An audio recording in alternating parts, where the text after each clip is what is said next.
Hello, good morning mga viewers at ating mga subscribers natin dyan. Welcome to my channel again. So may panibagong i-DIY po tayo ngayon dito sa aming CR. Mag-install ako ngayon ng ating shower valve. Samahan niyo ako kung paano install ko ang aming shower valve dito sa aming CR para makatipid tayo sa ating labor.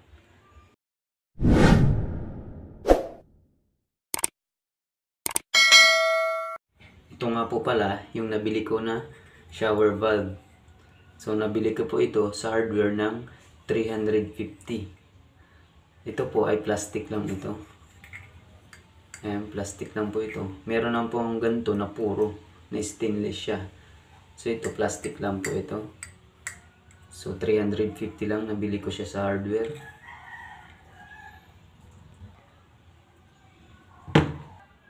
At ito na yung gagamitin natin para sa ating shower valve. So gagamitan natin ito ng tiplon dito. Maglalagay tayo ng tiplon dito. Kasi kailangan to para walang link pagkabit natin. Pag maglalagay po kayo pala ng tiplon, pag binuksan nyo na po ito dito. So ayan. So hindi po pa ganito ang pagkakabit niya. Hindi po pa ganyan. So mali po yan pag ganun. So magtatanggal po yan. Kailangan po ay nakabaliktad siyang, kailangan po nakaganito siya. Ayan. Ayan. Kung saan po siya pabukas, ganun din po ang ikot niya. Pag ganun. Ayan po. Kung nakita nyo po siya, nakaganyan. So, kailangan pag ganun ang ikot niya. Pag ganyan. Ayan. So, ganun po ang paglalagay. At pag maglalagay po kayo ng tiplon, huwag nyo pong lalagyan na dito ng tiplon sa may pinakagilid ng butas niya. So maghihina yung daloy ng tubig. So dapat nakapantay lang po dito. Ayan, sa may gilid. Ayan. So ganyan lang po, tuloy-tuloy lang.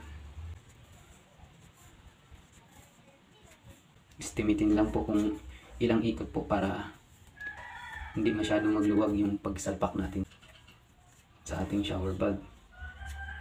Ayan, okay na to. So, ganun lang paglalagay. Ayan, malinis. Walang ano siya, mga sabit dito sa may gilid na to. So, ilalagay na natin siya dito.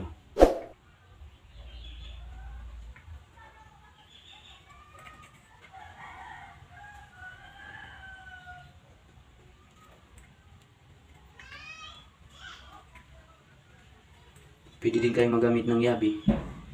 Halimbawa, kung hindi pa masyadong maigpit, pwedeng gamitan ng yabi.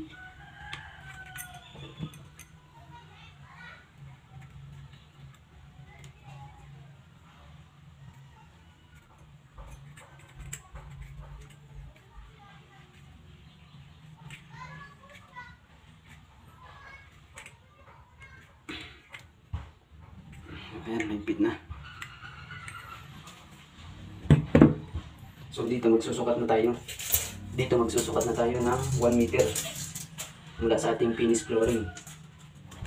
So magpuputol na tayo dito sa ating pagkakabitan ng shower valve. Ayan, 1 meter.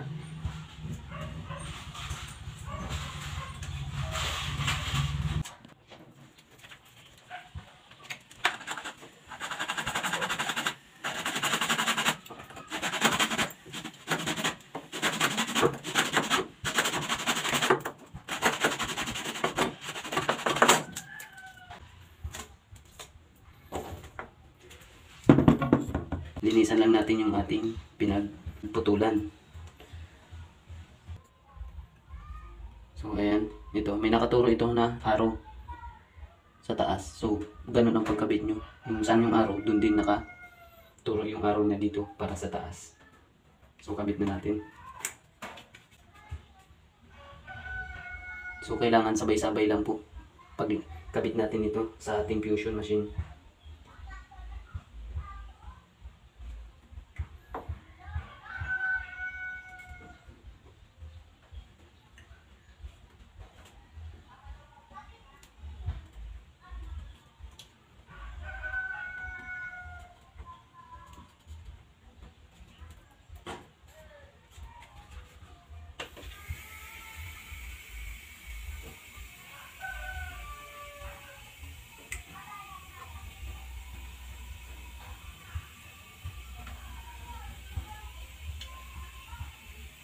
Yan. So kailangan pantay yung ating shower valve pagkabit natin dito.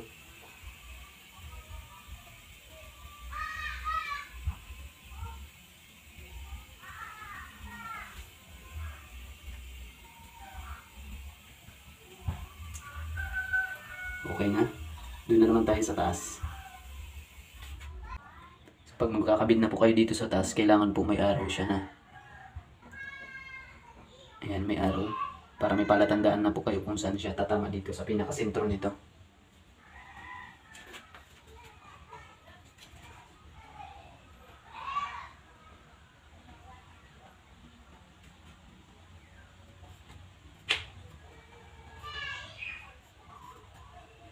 After 5 seconds lang po dapat nito.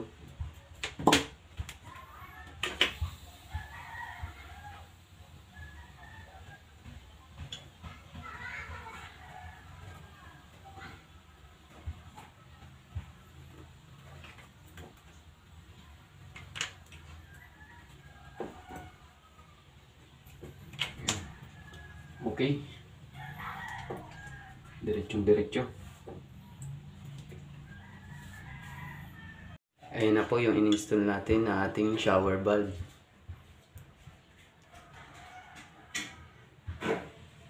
Ayan, maganda naman yung pakaluto ng ating fusion at pagkakabit. So, ayan.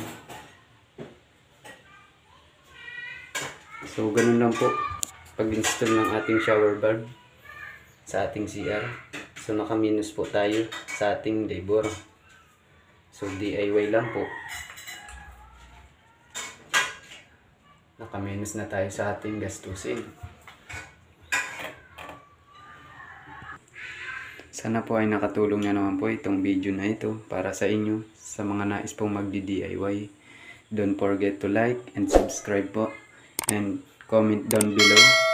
So, thank you for watching. God bless all.